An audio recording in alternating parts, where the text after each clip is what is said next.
Hi, my name is Noel, and I teach meditation as a universal practice. We've been exploring what the wisdom and religious traditions of the world say about meditation and its fruits.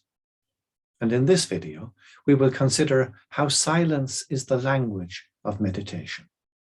So, here goes.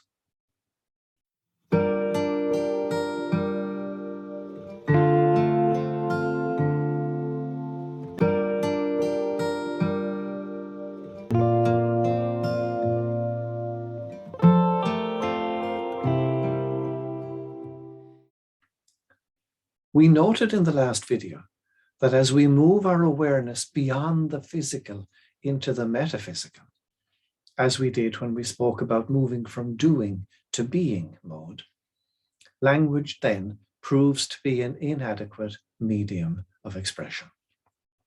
Of course, we have to use words to describe what we experience, but we must understand that the words we use are not the thing we are trying to describe. The words are merely pointers towards a truth which itself remains ineffable, indescribable. When we explore the state of being as distinct from doing, we are speaking in terms of metaphysical reality. That is, reality beyond the physical. We are moving into the realm of metaphysics, which addresses questions about what is ultimately real and important. Such metaphysical questions about the meaning of life and how it should be lived are often examined through the lens of philosophy, theology, or religion. In a previous video, we explored briefly how each philosophical or religious tradition seeks, in its own way, to give expression to the true nature of reality, which nonetheless remains ultimately inexpressible. Such truths are often described as wisdom rather than knowledge, as knowledge of the heart rather than the head. We have to move from the head to the heart to properly appreciate it. Or perhaps I should say we have to put the mind in the heart. So the mind begins to see through the lens of the heart. In other words, wisdom is experiential. It has to be experienced. So, to describe the fruits of meditation, we find we have to turn to metaphorical and poetic language rather than prose.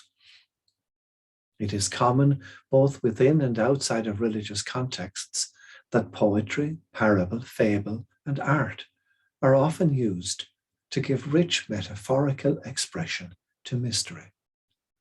The philosopher Heidegger once wrote that poetry is language in service of the unsayable.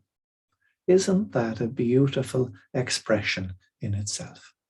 Poetry is language in service of the unsayable. It cannot say it explicitly, but it nonetheless mysteriously reveals something of the truth implicitly.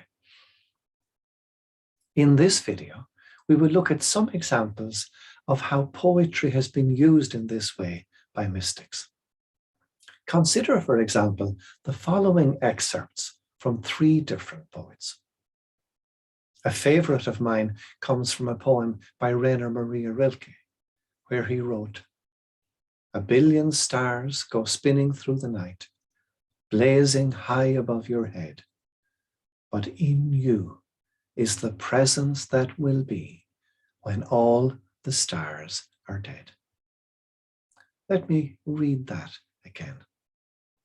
A billion stars go spinning through the night, blazing high above your head. But in you is the presence that will be when all the stars are dead.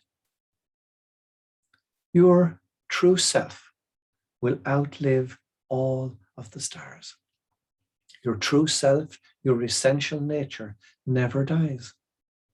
Our bodies are mortal, they will die and decompose, but your essential nature lives on. Compare Rilke's lines to these from T.S. Eliot. but to apprehend the point of intersection of the timeless with time is an occupation for the saint.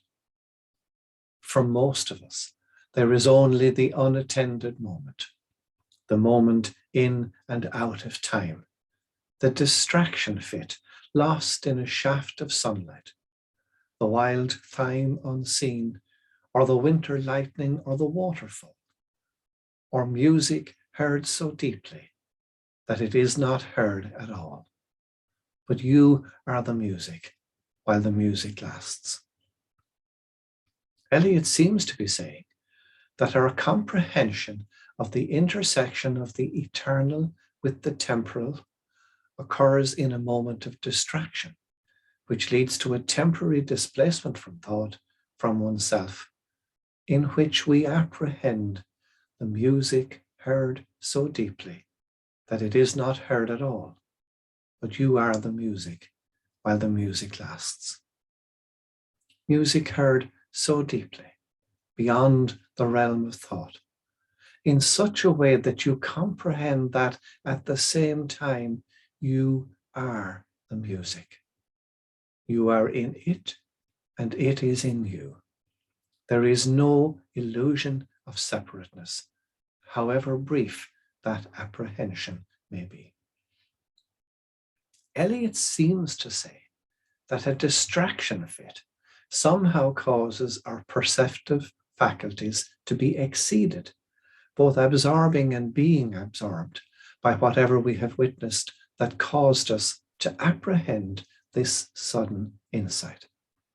And this excess results in the temporary disappearance of the distinction between subject and object. And we experience a sense of objectless awareness that we described in an earlier video. We have all experienced such moments. Thomas Merton described the world and time as the cosmic dance of the Lord in emptiness. And he captures such moments of deep insight when he writes, "We do not have to go very far to catch the echoes of that dancing. When we are alone on a starlit night, when by chance we see the migrating birds in autumn descending on a grove of junipers to rest and eat, when we see children in a moment when they are really children, when we know love in our hearts, or when, like the Japanese poet Basho, we hear an old frog land in a quiet pond with a solitary splash. At such times, the awakening, the turning inside out of all values, the newness, the emptiness, and the purity of the vision that make themselves evident, provide a glimpse of the cosmic dance. In such moments, we realize that we are the music. But such glimpses are just that, glimpses, fleeting glimpses of a reality we can apprehend, but not fully comprehend, because it is beyond concepts, beyond intellectual understanding. Yet poetry works very effectively in service of what is unsayable. I love how haiku does this so well. Haiku is a short form of poetry which originated in Japan. Each little verse comprises 3 lines, typically 5, 7, and 5 syllables long, respectively. Basho is one of the most revered haiku poets, and his poem Skylark captures the cosmic dance described by Merton very simply. Skylark sings all day, and day not long enough.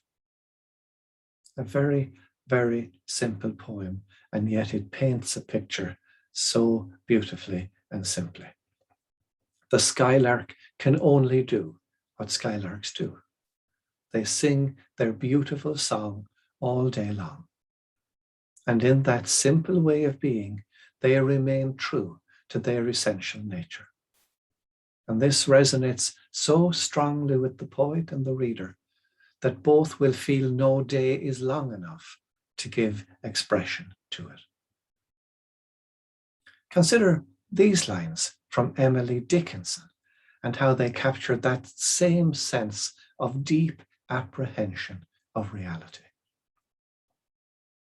Hope is the thing with feathers that perches in the soul and sings the tune without the words and never stops at all.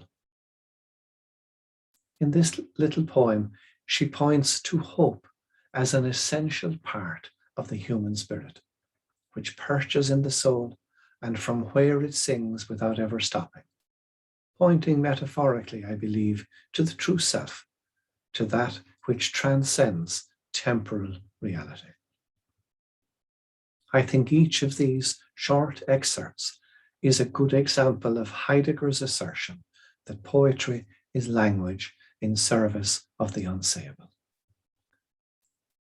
The theme of this video is that silence is the language of meditation, because we discover through our daily practice, through our silence, that meditation awakens the heart to the reality of the true self, and it does so without words.